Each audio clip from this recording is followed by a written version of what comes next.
What's up, you guys? Steven, Magic Metal Money. We're back again. We're talking today about finance. Magic the Gathering. Can you really invest in something like a child's game? Cardboard, little pieces of paper. You say you can put thousands of dollars in this. There's millions of dollars in this industry. Is that real? Is this just Beanie Babies? Is this just the dumbest idea ever? Maybe. The biggest question of all when it comes to magic investing is this real? Is this just an exaggerated, long-term Beanie Baby hype? Is this tulip mania? Is this just people in a huge bubble putting money into something that has no value, and you're only putting money into it because other people are putting money into it, and it's almost like a Ponzi scheme mentality? Kind of, a little bit, but not really. There's differences when it comes to collectible investing or any type of alternative investments outside of bonds, stocks, and real estate. There's all different rules, right? There's just different categories of collectibles. So to assume that anything that's not your three major obvious investments, anything that's not in those asset classes is all just the same, is all just this fourth garbage class, you're lumping it all in together. Now, yes, in general, it's pretty safe to say it is riskier than your three traditional asset classes. That's fine. That's fair. You can say that, which is why, of course, I don't say you put all your money into one Black Lotus and you say, hey, I'm just going to put all my money into just underground seas. I'm going to buy 100 underground seas. I'm going to just drop 40 grand on this and put all my money in that. Yep. Really risky, really dangerous. Don't recommend that at all. This isn't a get-rich-quick scheme just because there can be some really big, nice returns. Another video coming up soon on that later this week. Just because there can be some big old returns doesn't mean we're talking about getting rich quick. Doesn't mean we're talking about not doing due diligence, not staying grounded, not keeping good, solid financial principles. We're just going into a riskier asset class with different rules of engagement, right? That's the whole idea. The ROE is different. ROE, I like that. Rules of engagement, return on equity. All right, we got two different definitions of one acronym. All right, so you never know, ROE, which one are we talking about? You're just going to have to keep on your toes and find out. So, magic, is it different than Beanie Babies? And there's a big overall arching category and big divide that you have to think of when it comes to any type of non-traditional asset class, which is there utility in the asset by itself?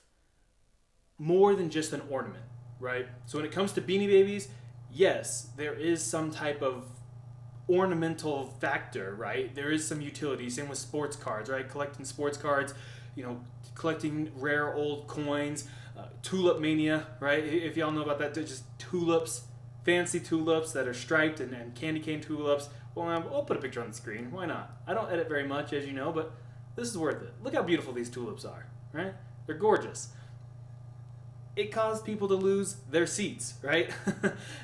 If you really understand the idea of utility versus ornamental value, that's where you can start to understand and differentiate between different groups of collectibles, of non-traditional assets. So what I mean by that, right? If it's not just ornamental utility, right? You can always look at things, right? A rare item is cool no matter what, right? It doesn't matter if all you can do is put it on a shelf and look at it. If it's rare, we like that. We like novelty.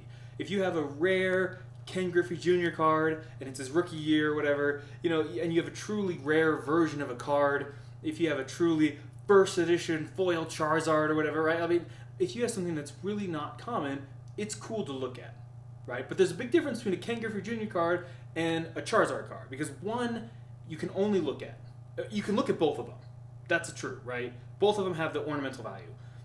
But a Charizard, you can also play a game with, right? And that's what I mean by different utility other than ornamental value. Yes, you can look at it and it's beautiful, and that's what Magic the Gathering has. This is a game.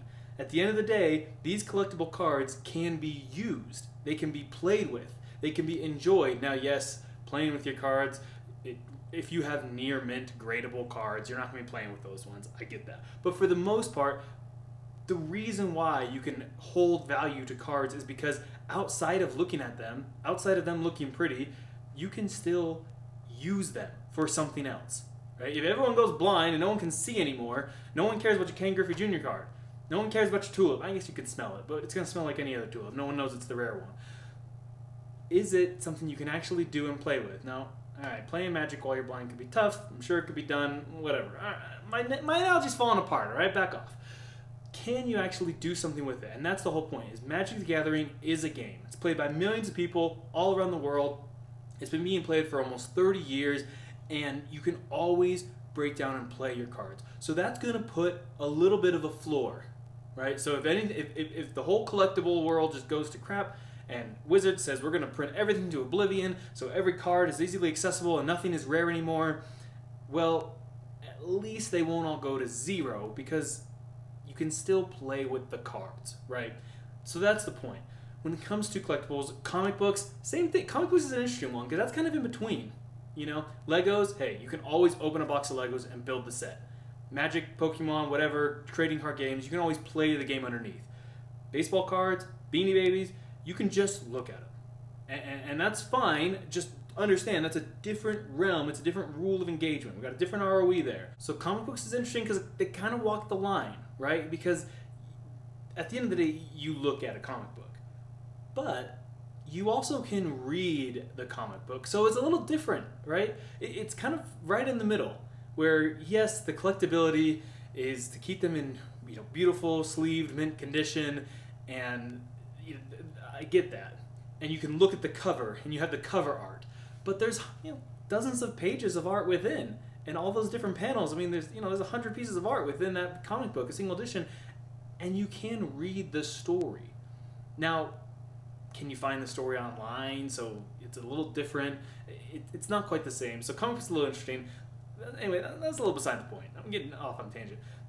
The whole idea is to just understand when it comes to non-traditional asset class investing, they're not all equal, right? More or less, they're all more risky, that's for sure. But they're not all equal, and if something has non-ornamental value, there's some type of additional utility in it, that reduces the risk, right? Because it increases the demand. It keeps the demand higher. It's not just this artificial demand because I want to look at something. It's a demand because I can do something with this piece of equipment, with this card or whatever it is, outside of just looking at it. Like and subscribe.